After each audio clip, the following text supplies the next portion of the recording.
You have a project with pianist Eunmi Ko, who is a close friend and collaborator of both of ours. And this project is called The Music She Writes. Can you tell us a little more about this initiative and what makes this sort of advocacy work important to you as an artist?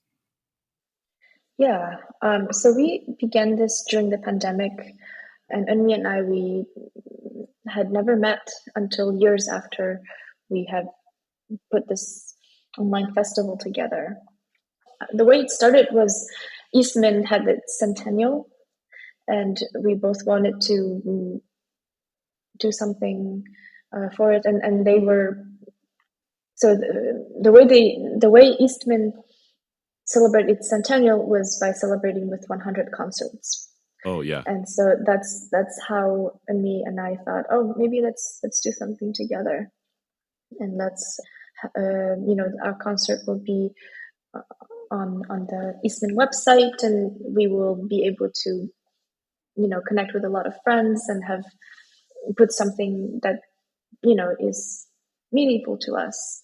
And at the time, we thought about Asian female composers, that there's many of them, and yet they write such different music. I mean, there's so many interesting things that they do, and it'd be nice to kind of put light to their work. But we didn't want to constrain them to just like their identity. We wanted to give them full freedom to present whatever pieces that they wanted. So for some of them, we did ask them, oh, we listened to your works and we really like this piece and we would like to include it in our festival. And they were always very receptive to our suggestions. And I think we featured about 25 composers. And after the pieces were picked, then we thought about like common themes and grouping these pieces into specific themes for specific concerts. So that curatory part was also really fun. Thinking of a title, thinking of an overarching theme. We haven't been able to do anything in person. I think that was initially the plan. After the festival was successful, we wanted to do something in person, but we live in different places. Sure. I'm still sort of in transition, professionally speaking. Like I'm teaching part-time here and there. So, but maybe once I have something more stable, it would be nice to do something in person. Do you do other kind of advocacy work besides this one project? I mean, what does that mean to you?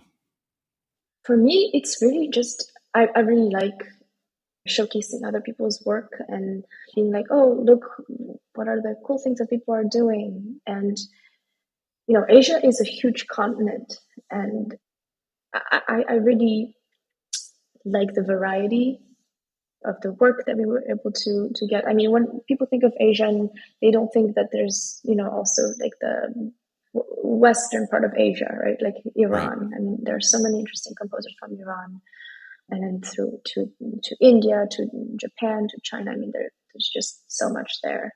And there's so many other composers that we didn't get to feature because we keep.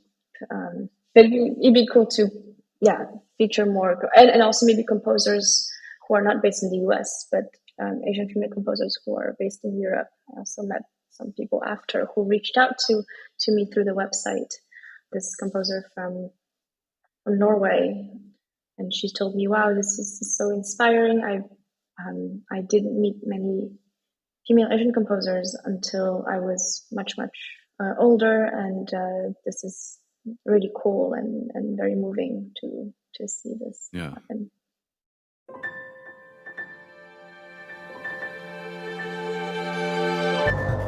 Thank you so much for tuning in to Micromaker by Loose Leaf Transmissions.